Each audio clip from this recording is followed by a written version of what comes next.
नमस्ते, यहाँहरू सबैजनालाई स्वागत छ नेपाल अनलाइन स्कुलको युट्युब च्यानलमा।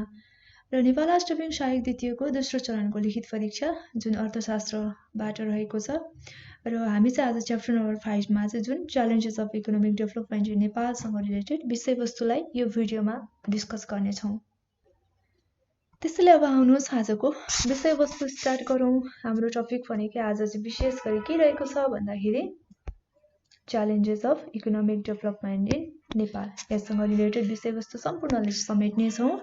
र सुरुमा चाहिँ हामी आर्थिक विकास यानि कि इकोनोमिक डेभलपमेन्ट भनेको चाहिँ के हो भन्ने सम्बन्धमा चर्चा गर्नेछौँ है।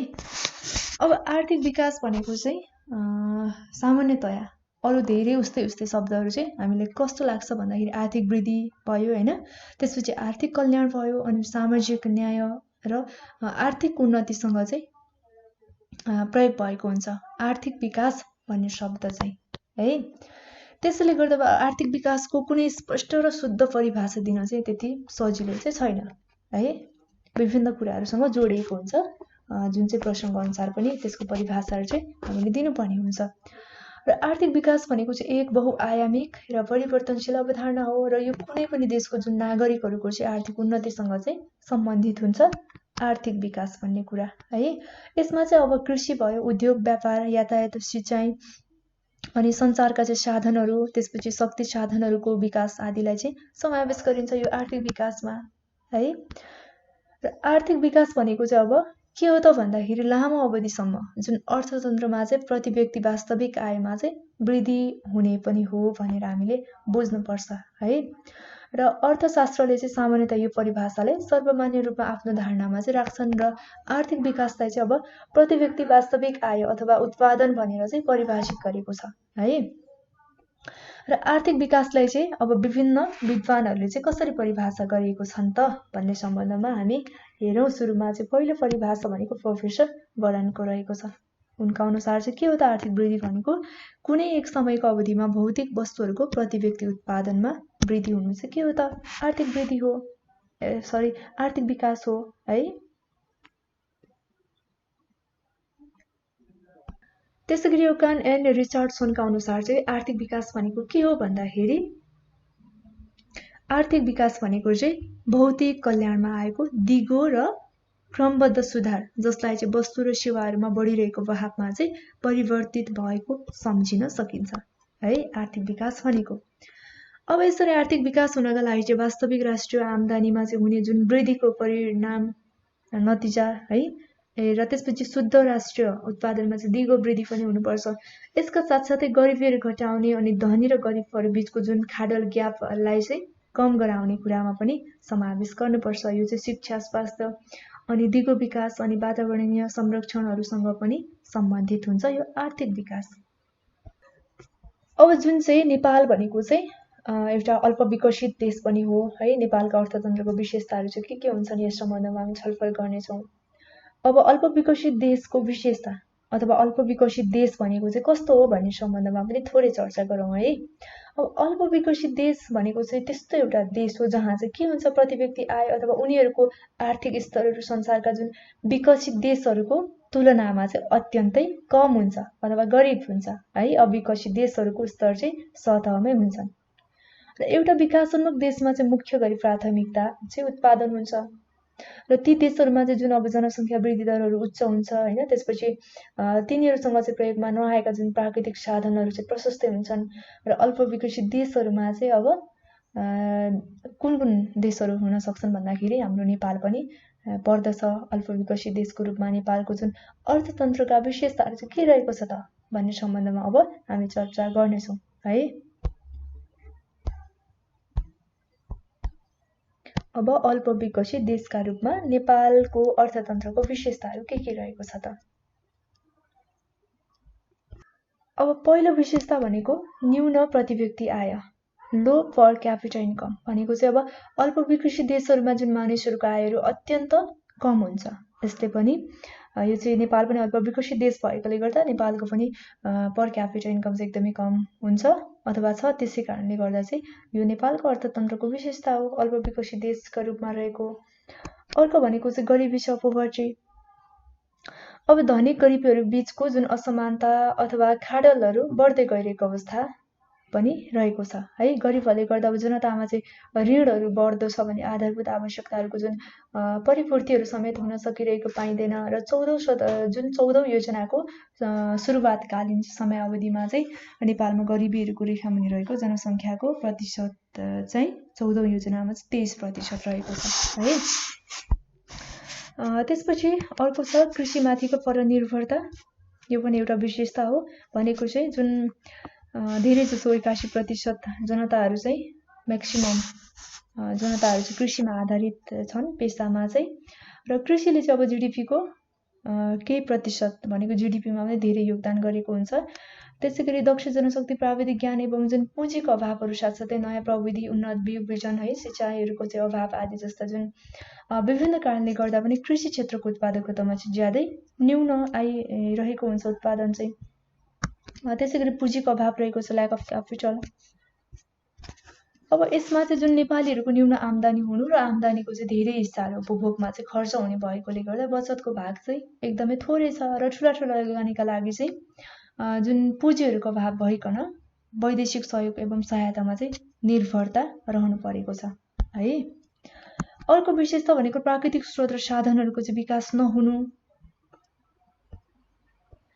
अब यसमा चाहिँ नेपालमा रहेका जुन 6000 भन्दा बढी नदीनालाहरूबाट चाहिँ 83,000 मेगावाट विद्युत चाहिँ उत्पादन गर्न सकिन्छ है। 83,000 मेगावाट विद्युत उत्पादन गर्ने क्षमता रहेको छ अथवा सम्भावना रहेको छ, तर त्यसको चाहिँ समुचित प्रयोग भएको छैन है।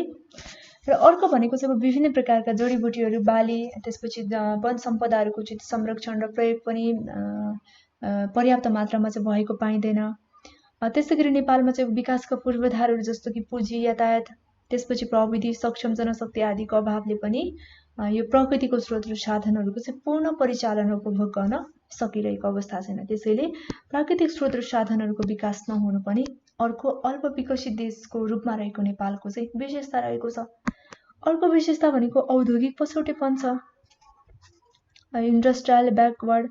अब यसमा चाहिँ नयाँ उद्योग धन्दाहरूको विकास नहुनु र भइरहेका उद्योग धन्दाहरू पनि विभिन्न कारणले गर्दा चाहिँ बन्द भइरहेको अवस्था छ है। र परम्परागत उद्योगहरूले चाहिँ अब विदेशी उद्योगसँग चाहिँ प्रतिस्पर्धा पनि गर्न सकिरहेको छैन। यो पनि एउटा विशेषता हो। अर्को भनेको चाहिँ प्रतिकूल विदेशी व्यापार है। अब यसमा चाहिँ व्यापार घाटाहरू दिन प्रतिदिन बढ्दै गइरहेको छ र व्यापार विविधीकरणले चाहिँ मूर्त रूप लिन नसक्नु, कुल व्यापारको चाहिँ अब 60% भारतसँग र 40% व्यापार चाहिँ अन्य देशसँग भएको अवस्था छ। त्यसपछि निर्यातमा चाहिँ निरन्तर कमी र आयातमा चाहिँ निरन्तर वृद्धि पनि भइरहेको छ। हामीले निर्यात गर्ने वस्तु तथा सेवाहरूको मात्रामा भन्दा चाहिँ हामीले आयात गर्ने, इम्पोर्ट गर्ने वस्तु तथा सेवाहरूको मात्रा चाहिँ बढिरहेको छ। यो पनि एउटा विशेषता भयो। अर्को भनेको चाहिँ ल्यान्डलक कन्डिसन, भनेको चाहिँ भूपरिवेष्टित भौगोलिक अवस्था। अब भूपरिवेष्टित भौगोलिक अवस्थामा चाहिँ के छ भन्दाखेरि भूपरिवेष्टितले गर्दाखेरि जुन पारवहन है सुविधा अथवा व्यापार घाटाहरू चाहिँ नेपालले बेहोर्नु परिरहेको छ। अनि तेस्रो मुलुकसँग चाहिँ व्यापार गर्ने कार्यमा चाहिँ विभिन्न बाधा अथवा अडचनहरू पनि सृजना भइरहेको छ। त्यसैले गर्दा यो भूपरिवेष्टित भौगोलिक अवस्था पनि नेपालको चाहिँ अल्प विकसित देशको के हो त विशेषता रहेको छ। हामीले यहाँ कतिवटा विशेषतालाई हेर्यौँ भन्दाखेरि 8वटा विशेषतालाई हेरौँ। अब यी बाहेक चाहिँ अब अन्य पनि हुन सक्छ। के भन्दाखेरि असामयिक संस्कृति, जुन जातपातको भेदभाव, छुवाछुत होइन, पुराना त्यसपछि मूल्य एवं मान्यताहरूले चाहिँ नेपाली समाजलाई चाहिँ ग्रसित बनाइरहेको हुन्छ। अनि जुन मानिसहरूले चाहिँ ऋण लिएर विवाह, व्रतबन्ध, चाडबाडहरू मान्ने अनि बचत गर्ने बानीको चाहिँ विकास नहुनु अथवा बचतहरू चाहिँ नगर्नु, यी आदि विभिन्न कारणले गर्दा चाहिँ उत्पादनमूलक कार्यमा चाहिँ लगानी नभएर अन्य क्षेत्रमा नै, अनुत्पादक क्षेत्रमा नै लगानीहरू पनि भइरहेको छ। यो पनि एउटा विशेषता भयो है। अनि न्यून सामाजिक विकास, अब नेपालको औसत आयु भनेको चाहिँ 62 वर्ष र साक्षरताहरू 54% मात्रै रहेको हुन्छ। त्यसपछि नेपालमा चाहिँ अब शिशु मृत्यु दर, मातृ मृत्यु दर र जुन कुल प्रजनन दर भने चाहिँ ज्यादै उच्च स्थानमा रहेको छ। र नेपालको ग्रामीण भेगमा बस्ने जुन मानिसहरूको जनसङ्ख्या चाहिँ सहरी क्षेत्रमा बस्ने जनसङ्ख्याको जम्मा 16% मात्रै रहेको छ। र यो डाटाहरू चाहिँ प्राय चेन्ज भइरहेको हुन्छ। यो डाटाहरूको कुरामा चाहिँ हामीले अपडेट पनि रहनुपर्छ है। र यो भयो जुन चाहिँ अल्प विकसित देशको रूपमा नेपालको अर्थतन्त्रको विशेषताहरू। अब यसपछि नेपालको अर्थतन्त्रको चुनौतीहरू के रहेको छ, challenges of economic development of Nepal, यसमा पनि छलफल गरौँ। अब विशेष गरी चाहिँ गरिबी, दरिद्रता है अनि बेरोजगारी जस्ता वित्तीय समस्याहरूले चाहिँ जुन जगडिएको, त्यसपछि अति कम विकसित अथवा अविकसित देशको रूपमा चाहिँ परिचित नेपाली अर्थतन्त्रका प्रमुख चुनौतीहरू चाहिँ हामी यहाँ जम्मा 11वटा पोइन्टहरूमा चाहिँ डिस्कस गर्नेछौँ है। अब फर्स्टमा चाहिँ हामी आम गरिबी भनेको चाहिँ मास पोभर्टी, यसमा चाहिँ के रहेको छ त, यो आम गरिबी कसरी चाहिँ चुनौती पूर्ण रहेको छ भन्ने सम्बन्धमा डिस्कस गरौँ। अब न्यून उत्पादकता, न्यून प्रति व्यक्ति आय र घाँस बास कपास जुन के भन्दा हाम्रो आधारभूत आवश्यकताहरू, यी समस्याहरूले चाहिँ के गर्छ भन्दाखेरि बेरोजगारी एवं दरिद्रता आदिको चाहिँ सृजना गरिरहेको हुन्छ। र अब यसले चाहिँ यी तत्त्वहरूले चाहिँ के गर्छ भन्दाखेरि विकासोन्मुख मुलुकहरूमा चाहिँ आम गरिबीहरू सृजना गराइरहेको हुन्छ अथवा सृजना भइरहेको हुन्छ है। त्यसैले गर्दा आम गरिबी पनि नेपालको अर्थतन्त्रको चाहिँ मुख्य चुनौतीको रूपमा रहेको छ। अर्को नम्बर 2 कृषि पर निर्भरता।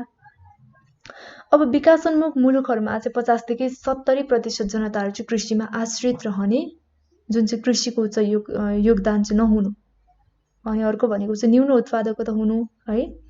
अनि कृषिमा चाहिँ आधुनिकीकरणहरू, त्यसपछि व्यवसायीकरणहरू चाहिँ गर्न नसक्नु, परम्परागत कृषि प्रणाली हुनु आदि जस्ता विभिन्न कारणहरूले गर्दाखेरि विकासोन्मुख मुलुकहरूको विशेषतालाई चाहिँ उजागर गर्दछ है।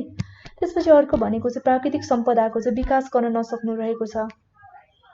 अब विकासोन्मुख राष्ट्रहरूमा चाहिँ प्राकृतिक स्रोत एवं साधनहरूले सम्पन्न हुँदा हुँदै पनि जुन पुँजीको अभाव, त्यसपछि नयाँ प्रविधि प्राविधिक ज्ञानहरूको अभाव अनि दक्ष जनशक्तिहरूको अभाव जस्ता विभिन्न कारणले गर्दा चाहिँ जुन सदुपयोग गर्न सकिरहेको हुँदैन र सदुपयोग गर्न नसक्दा भनेको चाहिँ अब विकसित राष्ट्रहरूलाई बेच्नुपर्ने अथवा प्रयोगहीन अवस्थामा चाहिँ राख्नुपर्ने अवस्था पनि सृजना भइरहेको छ। यो पनि प्राकृतिक सम्पदाको विकास गर्न नसक्नु पनि नेपालको अर्थतन्त्रको एउटा मुख्य चुनौती रहेको छ। अर्को पुँजी अथवा प्रविधिको अभाव।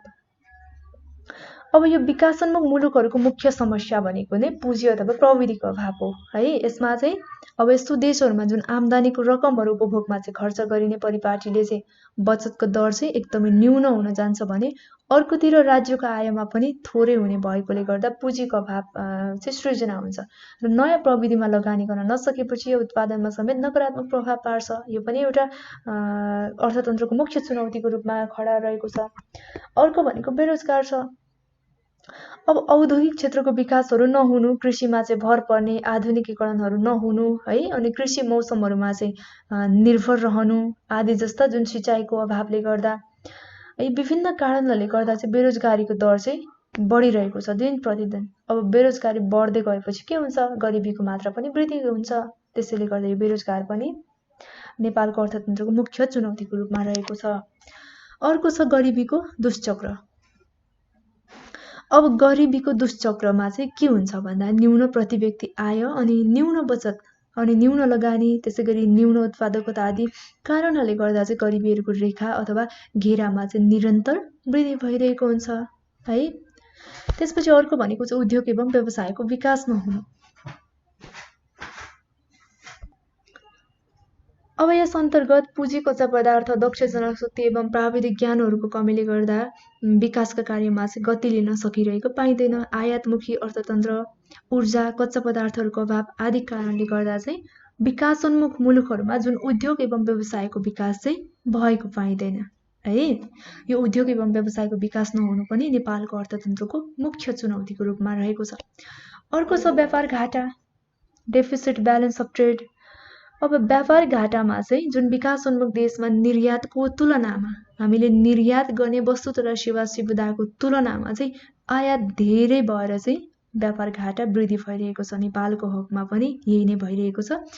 त्यसैले गर्दा नेपालको अर्थतन्त्रको एउटा मुख्य चुनौती भनेको के पनि हो भन्दाखेरि व्यापार घाटा पनि हो है। अर्को भनेको चाहिँ मुद्रास्फीति यानि कि इन्फ्लेक्सन।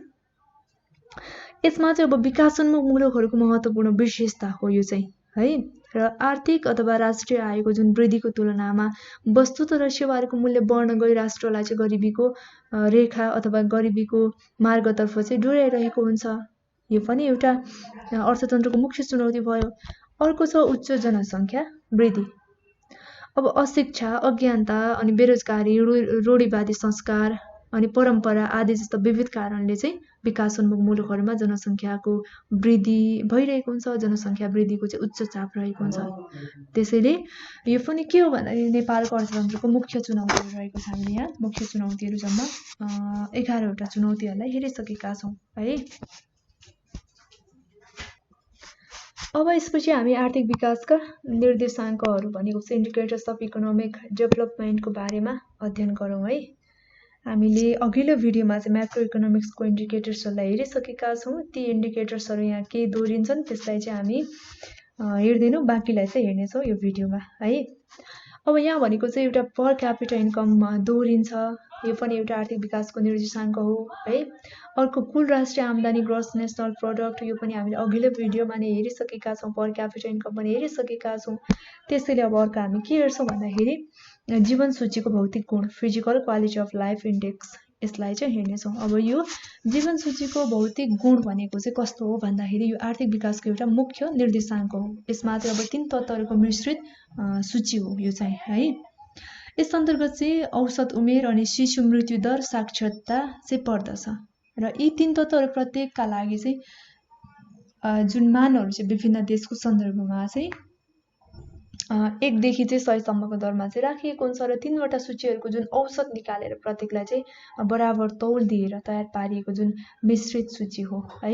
यसको चाहिँ अब मान 0ले चाहिँ न्यून जीवनस्तर जनाउँछ भने 100ले चाहिँ उच्च जीवनस्तरलाई चाहिँ जनाउने गर्दछ।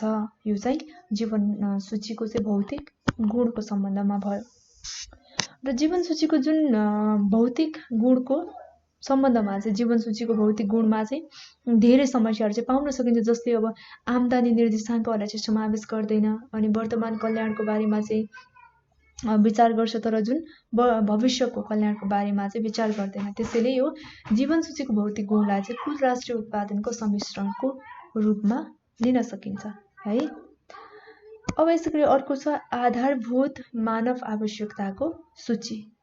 अब यसमा चाहिँ आधारभूत आवश्यकताहरू पहुँच विकासको सबैभन्दा पछिल्लो रणनीति हो, जुन चाहिँ सबैभन्दा विकासोन्मुख देशहरूमा चाहिँ साधारणतया मानिसहरूको लागि चाहिँ आधारभूत आवश्यकताहरूको चाहिँ समस्या पूरा गर्ने कुरा चाहिँ अनिवार्य हुन्छ, जस अन्तर्गत चाहिँ स्वास्थ्य, शिक्षा, त्यसपछि पानी, खाना है, लुगा, घर, त्यसैगरी रोजगारी आदि इत्यादि कुराहरूमा चाहिँ ध्यान दिइन्छ र यसले चाहिँ अभौतिक जुन मानवीय आवश्यकताहरू जस्तो कि अब सांस्कृतिक परिचय, मनोरञ्जनको साधनहरू जस्ता कुराहरूमा चाहिँ जोड दिने गर्छ। र यो भयो आर्थिक विकासको निर्देशाङ्कहरू है। र अब यसपछि हामी हेर्छौँ नेपाली अर्थतन्त्रका प्रमुख चुनौतीहरू के रहेको छ त। अगाडि पनि हेरेका छौँ चुनौतीहरू, फेरि पनि हेरौँ र यसको समाधानका उपायहरू अथवा यसले सामना गर्ने उपायहरू चाहिँ के रहेको छ भन्ने सम्बन्धमा पनि हामी चुनौतीहरू हेरे पछाडि छलफल गर्नेछौँ। अब फर्स्टमा चाहिँ हामी यसको चुनौतीहरू हेर्नेछौँ। अब पहिलो नम्बरमा भनेको के छ भने पेट्रोलियम पदार्थमाथिको उच्च निर्भरतालाई कम गर्दै ऊर्जा व्यवस्थापन गर्ने भनेको चाहिँ अब पेट्रोलियम पदार्थहरू जुन उच्च रूपमा चाहिँ आयात गरिरहेको छ अथवा अरूमाथि चाहिँ निर्भरता छ, यसलाई चाहिँ कम गर्दै उच्च ऊर्जाहरू चाहिँ व्यवस्थापन गर्ने चाहिँ एउटा नेपाली अर्थतन्त्रको प्रमुख चुनौतीको रूपमा रहेको छ। अर्को भनेको पुँजी बजार, घर जग्गा, व्यवसायका जुन अतिरिक्त निर्माण क्षेत्रलाई चाहिँ सबल बनाउने कुरा पनि चुनौतीको रूपमा रहेको छ। यसलाई पनि पर्याप्त मात्रामा भने जस्तो सबल रूपमा चाहिँ बनाउन सकिरहेको छैन यी क्षेत्रहरूलाई। अर्को भनेको विदेशबाट प्राप्त हुने अथवा विप्रेषणहरूलाई पुँजीमा चाहिँ परिणत गरेर लगानीको वातावरणमा चाहिँ सृजना गर्ने अथवा लगानीको वातावरण बनाउने कुरा पनि चुनौतीपूर्ण रहेको छ, यो पनि चुनौतीको रूपमा छ।